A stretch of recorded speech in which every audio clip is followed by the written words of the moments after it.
नमस्कार श्रोते हो, इरा ब्लॉगिंग मराठी या युट्यूब चॅनलवर सर्वांचे स्वागत. आजच्या व्हिडिओमध्ये आपण ऐकणार आहात प्रेमाची कसोटी या कथेचा भाग 11.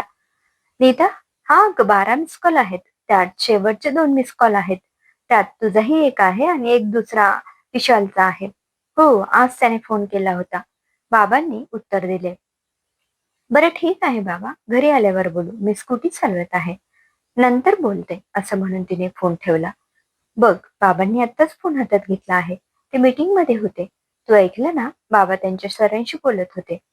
त्यांचे सर बाबांना काम सांगत होते आणि बाबांनी पण त्यांच्या कलिग्सला ऑर्डर दिल्या. ती त्याला म्हणाली. तिला तिच्या वडिलांच्यावर बोट दाखवेल, नावं ठेवेल ही कल्पना सहन होत नव्हती.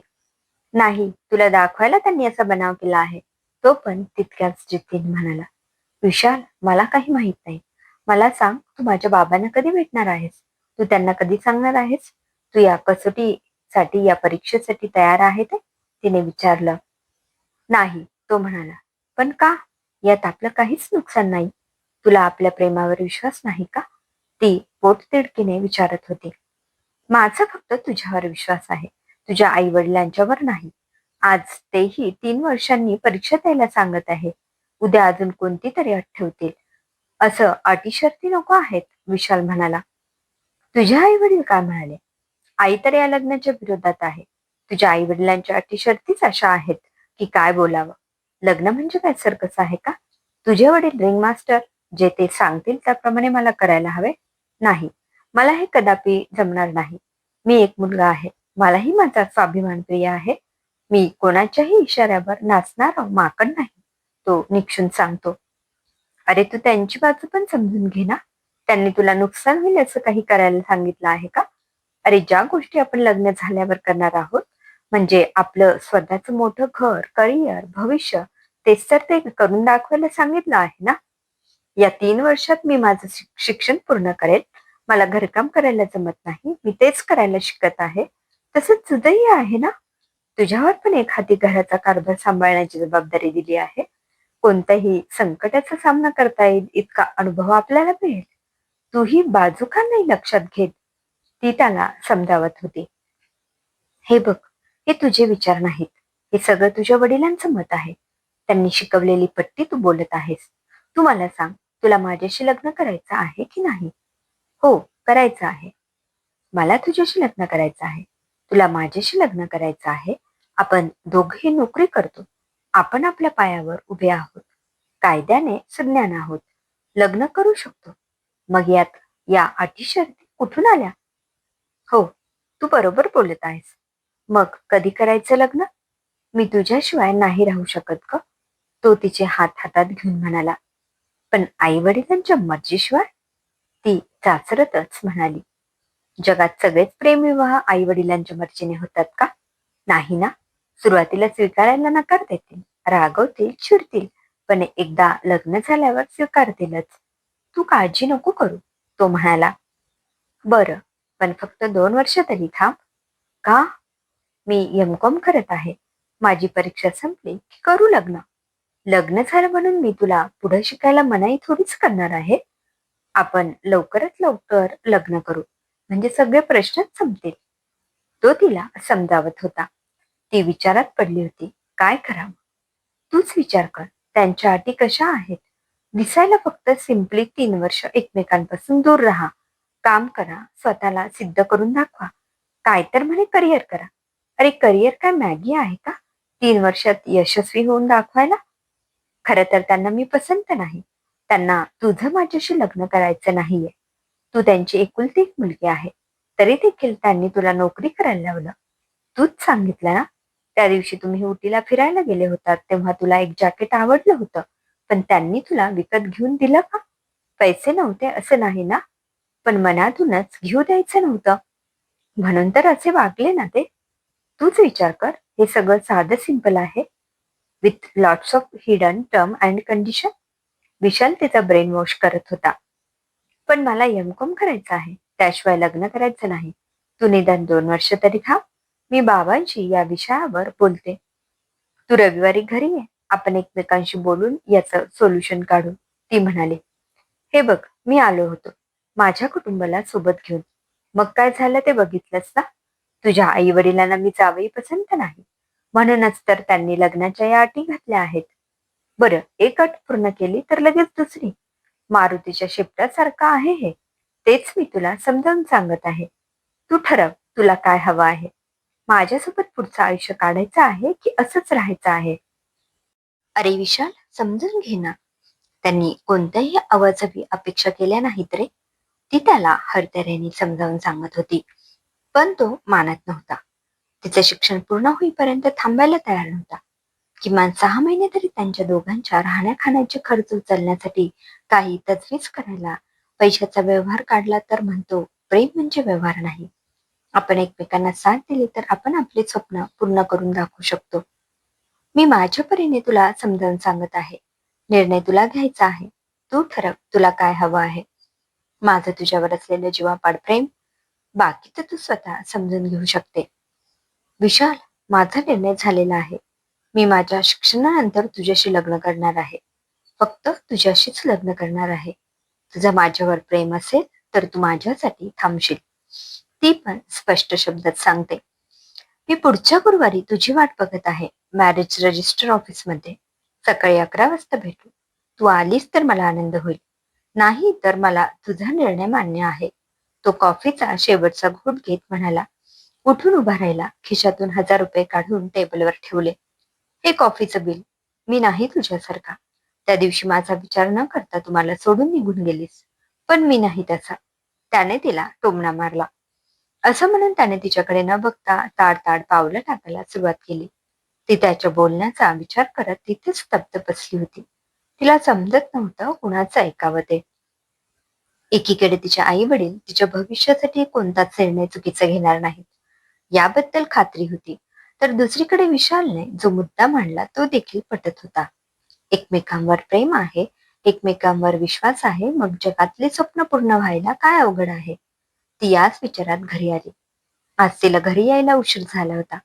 येताना पाऊस पडत होता, त्यामुळे ट्रॅफिक जाम झालं होतं. आईला तिने तसंच आधी फोन करून कळवलंही होतं. तो आठवडा ती विचार करत होती त्याच्या बोलण्याचा. गुरुवार उद्यावर येऊन ठेपला होता. तिचा निर्णय झाला नव्हता. आज सकाळी तिला बँकेच्या कोणत्या ब्रँचमध्ये पोस्टिंग मिळालं आहे ते समजलं होतं. तिला तिच्या घराच्या जवळच पोस्टिंग मिळालं होतं. त्याचा तिला आनंद होताच, पण विशाल सोबत पळून जाऊन लग्न करण्याचं धाडस होत नव्हतं. तिला त्याच्यासोबत लग्न करायचं होतं. सगळ्यांच्या आशीर्वादाने, राजी खुशीने. उद्या भविष्यात तिला जेव्हा मुलगी होईल आणि ती तिच्या आई वडिलांच्या मनाविरुद्ध पळून जाऊन लग्न करेल, तर तिला त्यावेळी काय वाटेल? ती सहज ते लग्न मान्य करेल का? लगेच तिच्या मनाने उत्तर दिले नाही. ती त्याला गुरुवारी मॅरेज रजिस्टर ऑफिसमध्ये भेटायला गेली नाही. तिने त्याला आधीच तिचा निर्णय मेसेज करून पाठवला होता. विशालला तिच्याबद्दल खात्री होती ती येईल. कदाचित हा मेसेज तिच्या वडिलांनी तिच्या मोबाईल फोनवरून पाठवला असेल किंवा असा मेसेज पाठवण्याची जबरदस्ती केली असेल. तरी देखील तो तिला म्हणाल्याप्रमाणे मॅरेज रजिस्टर ऑफिसमध्ये गेला होता. ती आलीच नाही. त्रास झाला होता त्याला. त्याने तिच्या न येण्याचं कारण जाणून घेण्याचा प्रयत्न केला नाही. त्याच्या मित्रांच्या समोर तिच्या न येण्याने खूप हसू झालं होतं. सगळ्यांच्या चेष्टेचा विषय बनला होता तो. तिच्यासोबत लग्न करायचं हे त्याचं ठरलेलं होतं. ते दोघं नोकरी करत होते, एकमेकांना पसंत करत होते. सुरुवातीला सगळ्यांनी नाकारलं असतं, पण नंतर त्यांनी समजून घेतलं असतं ना. पण तिला ते नातं नको होतं. सुरुवातीला विशालला तिचा खूप राग आला होता. तो गप्प गप्प राहू लागलेला, नाराज राहू लागला होता. त्याच्या अस्वस्थतेबद्दल एकदा त्याच्या आई वडिलांनी त्याला विचारलं. तेव्हा त्याने नीता लग्न करायला नकार देत आहे असं सांगितलं. पण त्यांच्या दोघांमधील बोलणं सांगण्याचं टाळलं. तिची 2 वर्ष तरी थांब ही विनंती सांगायची टाळली. आई आज ते सांगत आहेत, 2 वर्ष थांबा, स्वतःच्या कमाईत घर चालून दाखवा. त्या 2 वर्षात एकमेकांना भेटू नका, मग लग्न करा. आता या अटी सांगत आहेत, नंतर अजून काहीतरी अटी शर्ती सांगतील. आपण किती वेळ त्यांच्या तालावर नाचत राहायचं? मग तू काय केलं? संगीताने त्याला विचारलं. मी तिला म्हणालो, माझ्यासोबत लग्न करायचं असेल तर मॅरेज रजिस्टर ऑफिसमध्ये ये. मग आली का ती? नाही आली. बरोबर केलं. विशाल तिच्या वडिलांनी कुठलीही अट आवाजावी घातलेली नाही. तू मला सांग, तू घरातली कुठली जबाबदारी घेतो? गणेशने त्याच्या वडिलांनी त्याला विचारले. अहो, तो नोकरीला लागला आहे, चांगला कमवत आहे. आता थोडं कमी पेमेंट आहे, पण पुढे वाढत जाईल ते. मला नाही आवडली ती मंडळी. माझा नकार आहे त्या मुलीसाठी. संगीता स्पष्ट शब्दात म्हणाली. अरे, एकदम निर्णय नको घेऊ. संजय रावांच्या बोलण्याच्या मागचा त्या कारणांचा विचार कर. प्रेम करून मन भरतं, पण पोट भरायला पैसाच पाहिजे. गणेश संगीताला संजय रावांच्या अटी ठेवण्यामागचा उद्देश समजावून सांगत म्हणाले. नाही, मला काही ऐकायचं नाही त्या. त्या मुलीचं नाव देखील कुणी या घरात काढणार नाही यापुढे. संगीताने बजावून सांगितलं. मग काय करायचं? मी बघते माझ्या विशालसाठी साजेशी मुलगी, संगीता म्हणाली. पण त्याआधी विशालने किमान 6 महिने तरी स्वतःच्या कमाईवर हे घर चालवून दाखवावं. म्हणजे माझा सगळा पगार घरी द्यायचा? हो, गणेश कडक आवाजात म्हणाले. मी घर खर्चासाठी ठराविक रक्कम देईल.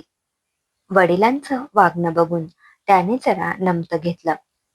विशाल, बाबा चुकीचं बोलत नाहीयेत. तू 6 महिने तरी घर चालून दाखवावं, असं मला पण वाटतं, संगीता म्हणाली. पण तुम्हाला नीता का पसंत नाही? ती आगाऊ मुलगी आहे. लग्न झालं नाही तरी घरात भांडणाला सुरुवात झाली आहे. नंतर काय होईल? अगं, पण चुकीचं काय आहे? लग्नासाठी मुलगा बघताना तो आपल्या मुलीला निदान बेसिक गरजा बघू शकेल इतक्या लायकीचा आहे ना? हे तर तपासून बघणारच ना आई वडील? हो, बघणार ना. पण मुलीला काय रिकाम्या हाताने थोडीच पाठवणार सासरी. आपण पण आपल्या मुलीचं लग्न करताना रिकाम्या हाताने थोडीच पाठवणार सासरी तिला. काही होत नाही, सगळं ठीक होतं लग्न झाल्यावर. विशाल, बरं झालं तुझं तिच्यासोबत लग्न नाही झालं. आपण तुझ्यासाठी नवीन मुलगी बघू. तुला साजेशी आणि या घरात सून म्हणून शोभणारी. त्या विशालला समजावत आणि गणेशला बजावत ठसक्यात म्हणाल्या. तुम्हाला काय वाटतं ते करा. गणेशांनी शेवटी निर्णय दिला. गणेशांचा निर्णय बघता त्याला समजून चुकलं होतं. त्यांच्या वडिलांच्या विचारावर संजय काकांच्या विचाराचा प्रभाव पडला आहे. त्याचा नीताशी लग्न करण्यामागचा उद्देश हा तिचा पैसा होता. नीता सोबत असल्याने त्याला चैन करता येत होते. त्याला कधी खर्च करायची गरज पडली नव्हती. त्याने नोकरीसाठी कधी प्रामाणिकपणे प्रयत्नच केला नव्हता. घराची जबाबदारी त्याचे वडील घेत होते. त्याचा चैनीचा खर्च तर नीता उचलत होती. नीरजप्रमाणे एका श्रीमंत घरचं जावई होऊन आरामात चैनीत आयुष्य जगण्याची त्याची सुप्त इच्छा होती. नीता त्याला नोकरीसाठी खूप ठिकाणी इंटरव्ह्यूला पाठवायची, पण हा पठ्ठा कधी धड उत्तर देईल तर शपथ, नोकरी मिळवण्यासाठी प्रयत्न करतच नव्हता. त्याने तिच्या बँकेचा पगार आणि संजय यांची श्रीमंती, नीता त्यांची एकुलती एक मुलगी या ठळक गोष्टी विचारात घेऊन तिच्याशी जवळीक साधली होती. नीता तर त्याच्या गोड गोड बोलण्यात भुलली होती. त्याच्याशी लग्न करायला तयार देखील झाली होती. पण तिच्या वडिलांनी भेटायला बोलावलं आणि त्याचा सगळा खेळ पलटला. तिच्याशी लग्न करायचं स्वप्न हे स्वप्नच राहिले होतं. आता त्याला त्याच्या वडिलांच्या वागण्यात देखील बदल झालेला दिसत होता. त्याच्याकडे नोकरीला लागण्याशिवाय पर्याय नव्हता. म्हणून तो नोकरीला लागला होता. काम देखील प्रामाणिकपणे करत होता. 1 महिना उलटून गेला होता या सगळ्या गोष्टीला. विशाल कंपनीमध्ये नोकरीला जात होता. पण त्याचं घरातलं वागणं बदललं होतं. त्याच्या हातात पैसे खेळू लागले होते. त्यामुळे त्याला खर्च करायला कोणीच आडकाठी करत नव्हतं. तो ठराविक रक्कम घर खर्चासाठी देत, उरलेली रक्कम त्याच्या चैनीसाठी खर्च करत. विशाल हळूहळू त्याला विसरू लागला होता. त्याच्यासोबत घरातील लोक देखील नीताला विसरून गेले होते. एक दिवस तर तो तिच्या समोरून निघून गेला तरी देखील त्याला स्कूटीवर बसलेली नीता ओळखता आली नव्हती. यावर्षी गणपती उत्सव आणि दसरा दिवाळी दणक्यात साजरी केली होती. मुलगा कमावता झाल्याने गणेशांची छाती अभिमानाने फुलली होती. त्याच्यासाठी लग्नाला स्थळ सांगून येत होते. सारिका नावाची मुलगी तिच्या आई वडिलांना पसंत पडली. घराण्यात आलेभार होतं. विशाल देखील चांगल्या प्रकारे स्थिर सावर झाला होता. त्याने सारिकासोबत लग्न केलं. वरमाई म्हणून संगीताचा खूप मानपान झाला. खूप मिरवलं तिने. तिच्या सगळ्या इच्छा पूर्ण झाल्या होत्या. सारिका स्वभावाने प्रेमळ आणि मनमिळाऊ होती. घरात लगेच रमली. सारिकाच्या येण्याने नीताचं अस्तित्व एखाद्या कापरासारखं हवेत उडून गेलं. पण गणेश यांना संगीता आणि विशाल यांचं वागणं पटलं नव्हतं. विशाल जरी कमावत असला तरी तो ठराविक रक्कम घर खर्च करण्यासाठी दिली की बाकीची शिल्लक चैन करण्यात खर्च करत. महागडी वस्तू खरेदी करण्याचा शौक त्याला चढला होता. कधीतरी उंची दारू जस्ट टेस्ट करायला जायचा तो. पण हळूहळू त्याने स्वतःला चावरायला हवं होतं. नाहीतर जस्ट टेस्ट म्हणून घेणारे दारू त्याची सवय बनायला वेळ लागली नसती. गणेशांनी एकदा दोनदा विशालला टोकलं होतं.